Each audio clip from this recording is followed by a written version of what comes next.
jamhuuriyadda iyo madaxda qarankooda xildhibaanada labada aqal iyo dhammaan marti sharafta markii ugu horeysa waa idin salaamay. assalaamu calaykum waraxmatullahi wabarakaatu.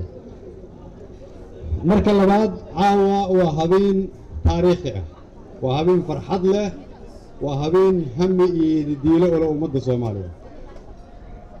isbuucii la soo dhaafayna wuxuu ahaa isbuuc maamuus mudan oo ay ahayd isbuucii aan u dabaaldegnay 26 Juun. waxaa kaloo ahayd ciiddii muslimka. caawa waxaan isugu nimid inaan qaybsanno farxadda xorriyadda ummadda Soomaaliyeed. waxaan rabaa marka inaan ku bilaabo inaad ogaataan xorriyaddan in dad Soomaaliyeed ay dhiiggooda u soo bixiyeen. waxaan rabaa inaad ogaataan in dad Soomaaliyeed ay u jeedeen wax iyaga ka macno weyn wakhtigaas, inay naf iyo maal iyo dhiig u bixiyeen si annagu aan u helno noloshan maanta xorriyadda ah. waxaan rabaa qof walboo Soomaaliyeed markaa inuu caawa isweydiiyo, ma aha muxuu dalkaygu ugu tari karaa, maxaan anigu dalkayga ku tari karaa.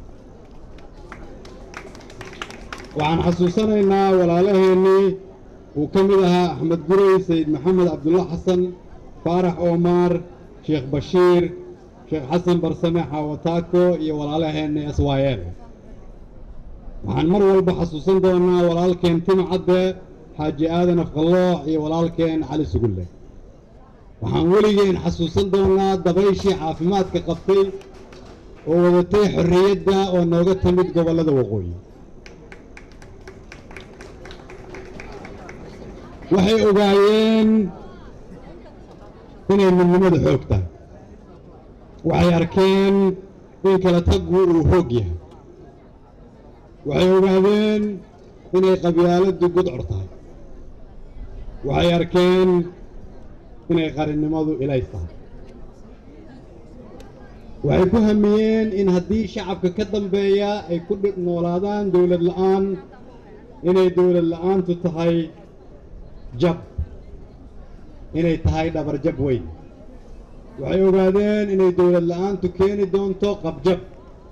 waxay ogaayeen inay ummadda Soomaaliyeed ku keeni doonto qalbi jab.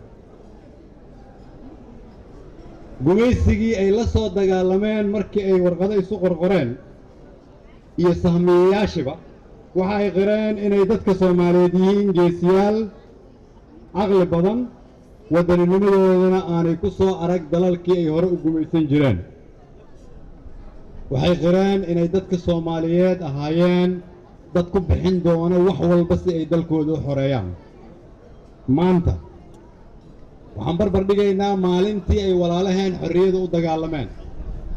waxay iska xoreynayeen gumaysi iyagoo raba inay xorriyaddooda soo ceshadaan.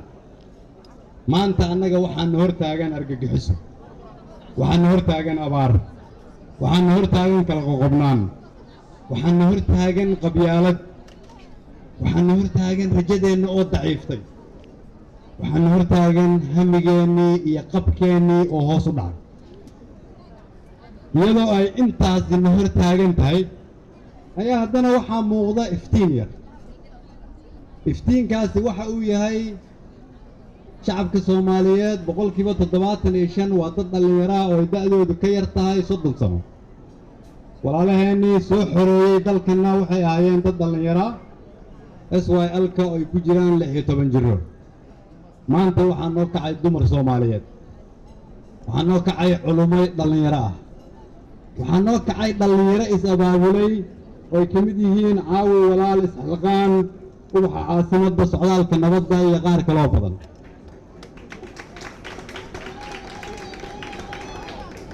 laakiin waxaa la rabaa qof walboo halkan fadhiya iyo dhallinyaradeennu inay isweydiiso hal su'aal: maxaad u ogoshahay inaad ku difaacdo xorriyaddan? maxaad ku ilaalinaysaa qarannimadan? maanta ayay dadka Soomaaliyeed fursad haystaan. madaxweynaha, ra'iisul wasaaraha iyo baarlamaanka oo dhan iyo dhammaan mas-uuliyiinta halkan fadhido waxaa hor taagan hal su'aal: waa inaad ogaataan fursaddan haddii aan uga faa'iideyn weyno ummadda Soomaaliyeed in kulligeen ilaahay uuna xisaabin doono. haddii aad rabtaan in sharaftii iyo karaamadii ummadda la soo celiyo, maanta ayay tahay codkaas kooban kadib waxaan ku soo dhaweynayaa madaxweynaha jamhuuriyadda federaalka soomaaliya oo mahadsantahay